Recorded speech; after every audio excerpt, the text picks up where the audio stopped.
Hey guys, Infidel1258 here. I wanted to talk silver today again. Today's February 2nd, 2019, and yesterday on February 1st I bought my next allotment of silver coins. They are coming next week, and I'll gladly and excitedly do an unboxing video with you then. I don't even really know what's in there. I know that I've got some constitutional US silver coins, and also I think some Canadian, but we'll see when we get it. Silver's doing great. For the last 2 months, it's up $2 which is about 15% or 20%, something like that, from 14 to 1605 US dollars per troy ounce. But what's in the fiat value is what I always say. I mean, I think it's going to skyrocket in fiat value over the next 1 to 5 years. But I like to say I don't care, because I really don't think moving into fiat is going to be the play. If you know me and you follow my channel, you know that I'm looking to move into gold when the gold to silver ratio moves more favorably towards silver. And I'm thinking, 40 to 1 or 20 to 1 or even 10 to 1 will be attainable because, well, several factors. One, silver comes out of the ground around 8 to 1. So why is gold currently valued at 80 to 1 silver? Second, silver has more utility than gold. Third, silver is actually affordable. People can't afford a single ounce of gold. Many people can't, but everyone can afford 1 ounce of silver. And so I think there's going to be a wider audience for silver. And I think we're going to see, and historically we've seen that silver has been at a gold to silver ratio of around 15 to 1, 2 or 3 times in its history. And so I think we're going to see a return to that. And right now we're at like all-time highs in favor of gold. So that pendulum's going to swing back in favor of silver, and I'm going to move into gold at that time.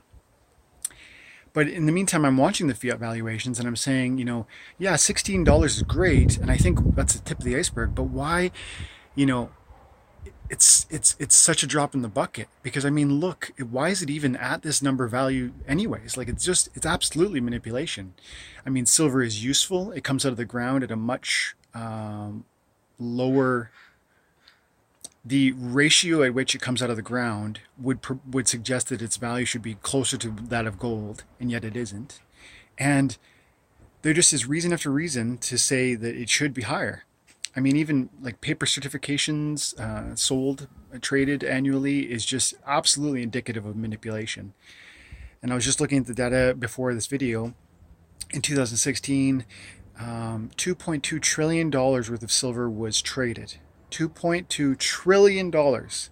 That's 2,200 billion was traded worth of silver. But that's mostly paper. So there's a huge demand. So how much physical silver was bought, sold, invested in? 4.4 billion.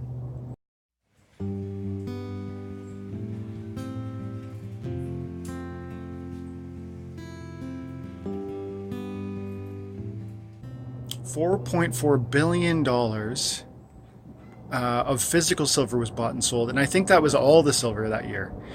And so 100% of the silver that really exists was bought and sold by people. And then this demand, this thirst for paper, for the investments, safety, security, and the investment results that come with silver were so desirable that $2.2 trillion worth of paper silver was sold. But what about if that paper certificate didn't even exist? And I think that's what we're moving into in the future. Next 1 to 5 years, I think we're going to see a fiat failure, where the global debt crisis that's unfolding with the US dollar and the global economy being backed on that, failing because there just is too much debt. And so there might be some new currency that backs it all, a new fiat currency like the SER, or maybe the euro. There's a few different possibilities, but in that turmoil, we're going to see that these paper certificates that people desperately want because they want access to silver are not going to be available, because the banks that are selling them currently aren't going to be solvent. And so we're going to see a great demand for a thing that's barely produced, and increasingly less and less produced, because the value of spot price is causing mines to close. And so I have every reason to believe and trust that silver is going to go good places. But again, guys, I'm not looking for fiat valuation. I'm looking for gold to silver ratio. And I'm excited to see my silver come in next week. Let's look at it together. Like I said, it's all constitutional coinage, so I don't really know what I'm going to get. It's just a mixed bag, but I'll be happily look at it with you guys, and we can see how the condition was and which coins I got and what years. Thanks so much for your time and attention, guys. I hope you have an awesome day, and have a great weekend. God bless.